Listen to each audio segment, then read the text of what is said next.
Well, actually, I am the sort of servant in chief of our son and of my wife. Both of them require help, and we are fortunate enough that we have helpers who look after them. But they require help all the time, and I am the sort of the person available all the time, and certainly that has a great effect on one's life. That to transmute, to convert suffering into service is one of the methods of therapy which I have seen demonstrate, I have experienced. To such an extent, as Mother Teresa would say, love till it hurts. We did not know. And I've era also. So well, no, we were in Washington. We did not know what it meant, that he has a brain injury and what will be the consequence. And I remember a wonderful old man, Dr. Kennedy. He was the head of this neuroscience thing at the Georgetown University Hospital, where our son was born in Washington. And he's an elderly man. And when we were on the second or third day told by a Pakistani doctor that your son has had brain injury, but don't let anybody know that I told you, because I will be out of a job, and whatever had happened. So by that time I had resigned from the World Bank to come back to India, because there was the emergency. I very much wanted to be here for a long time, certainly at that time. So we had gone to Dr. Kennedy, and I asked him, sir, I have resigned my job, and but if you feel that for the sake of the child we should remain here, I will try and get a job back and continue here.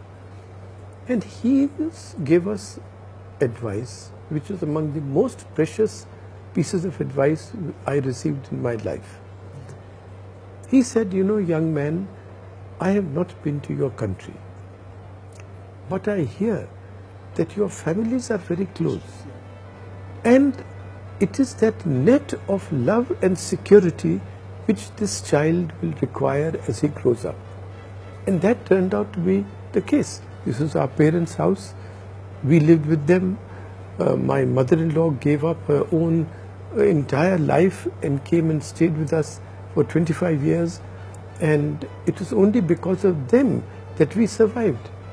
And our child grew up. He's 42 now, and he has grown up in the fullest confidence that his word is the law. He is the king. And to such an extent that, as you saw in the book, I don't know if you were there in the book, so he blessed the Dalai Lama. Yeah. So we have, those photographs have become sort of for us treasures of the family. Difficulties increase, as our difficulties increase, it becomes very difficult now. Neither of us knows what will happen tomorrow, and who will look after our son. That's the worry of every person with a handicapped child.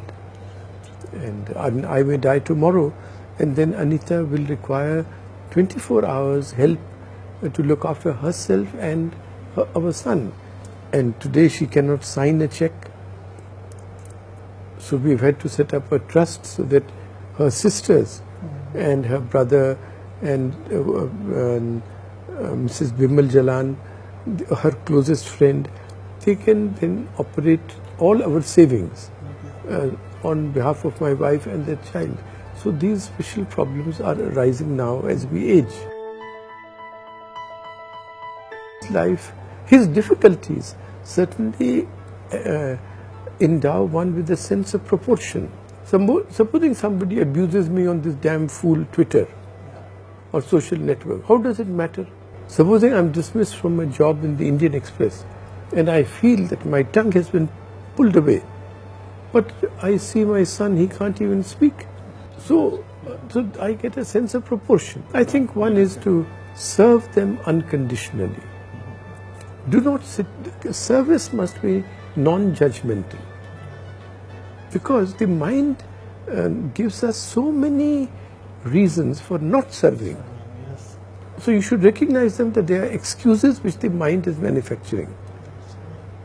And therefore it will be best for us to not judge, but just serve. There is a very good sentence of the Dalai Lama. If you want to be truly selfish, help someone. Wow, what a line. Beautiful line. So I have added a footnote to that. That is, if you want to be truly selfish, help someone who cannot do anything in return to you, for you.